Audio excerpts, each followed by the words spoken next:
दुनिया भर को इंटरनेट से जोड़ने के लिए महासागरों में करीब 12,07,000 किलोमीटर लंबी केबल बिछाई गई है। अभी समुद्र के नीचे करीब 426 सबमरीन केबल्स है, जिनकी कुल लंबाई लगभग 13 लाख किलोमीटर है। गूगल, माइक्रोसॉफ्ट और फेसबुक जैसी बड़ी इंटरनेट कंपनियां इन्हें बिछाती हैं। कई बार समुद्री शार्कों ने इन केबल्स को चबाने की कोशिश की है। इसके बाद केबल्स के ऊपर शार्क प्रूफ वायर रैपर लगाना शुरू किया गया। ये केबल लंबे तारों की तरह होते हैं जो दुनिया भर के विभिन्न देशों को इंटरनेट से जोड़ते हैं।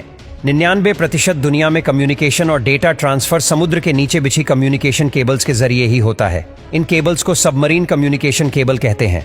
लेकिन क्या आप जानते हैं इंटरनेट केबल का ये जाल कैसे काम करता है और यह केबल आधुनिक जीवन के लिए कैसे और कितनी महत्वपूर्ण है?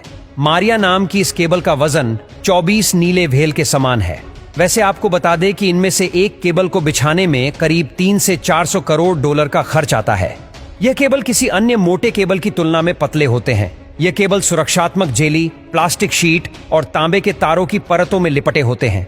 लेकिन अपने पतले आकार के साथ भी ये केबल अविश्वसनीय रूप से 100 गीगाबाइट प्रति सेकंड डेटा भेज सकते हैं और आने वाले नए केबल तो 400 गीगाबाइट प्रति सेकंड डेटा भेजने में सक्षम है। लेकिन यह इतनी तेज और इतना ज्यादा डेटा भेज कैसे पाते हैं? दरअसल इनमें सूचनाओं को फाइबर ऑप्टिक्स के जरिए प्रकाश किरणों के रूप में भेजा जाता है। इस तकनीक में डेटा भेजने की गति बहुत अधिक होती है। इन केबल को बिछाना एक जटिल प्रक्रिया है, जिसमें योजना बनाने से लेकर केबल बिछाने तक 1 वर्ष तक का समय लग सकता है। इसके लिए केबल बिछाने वाले विशेष जहाजों का उपयोग किया जाता है। इसमें केबल्स को विशाल बेलनाकार ड्रमों पर लपेटा गया होता है। इस विशेष जहाजों की मदद से लगभग 10 किलोमीटर प्रति घंटे की गति से केबल बिछाए जाते हैं। ये जहाज सुरक्षित रास्तों से होकर गुजरते हैं और ऐसे स्थानों से बचते हुए चलते हैं जहां ज्वालामुखी या भूकंप इत्यादि का खतरा बना रहता है।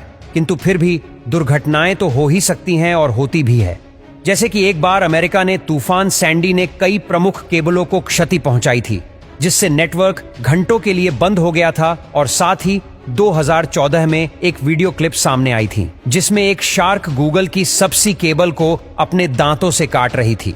लेकिन आपको जानकर आश्चर्य होगा कि इन केबल्स को सबसे ज्यादा खतरा इस तरह की दुर्घटनाओं से नहीं होता, बल्कि इन्हें अधिक खतरा होता है मानवीय लापरवाही से, जैसे ट्रोलर नेट या जहाजों के लंगर से। इसके अलावा अमेरिकी सरकार ने विश्व को इन केबल्स के लिए एक और खतरे के बारे में चेताया है। उसका कहना है कि रूस या चीन इन केबल्स से छेड़छाड़ करके संवेदनशील नेटवर्क तक पहुंच सकते हैं। दरअसल इन केबल्स की लागत और रखरखाव बहुत अधिक महंगा होने के कारण इसे विभिन्न देशों की सरकारें या अर्ध सरकारी संस्थान संभालते हैं। यदि बात करें इंटरनेट अंडरसी केबल्स का मालिकाना हक रखने वाली सबसे बड़ी कंपनी कौन सी है, तो वह है अमेरिका की AT&T। कुल 2,30,000 किलोमीटर लंबी अंडरसी केबल का स्वामित्व इसके पास है। इन केबल्स की दूसरी बड़ी मालिक है चाइना टेलीकॉम। इसके अलावा अन्य केबल्स के 50 अलग अलग मालिक हैं, जिनमें कुछ टेक फर्म्स हैं, कुछ स्थानीय सरकारी एजेंसियां हैं और कुछ बिजनेस है।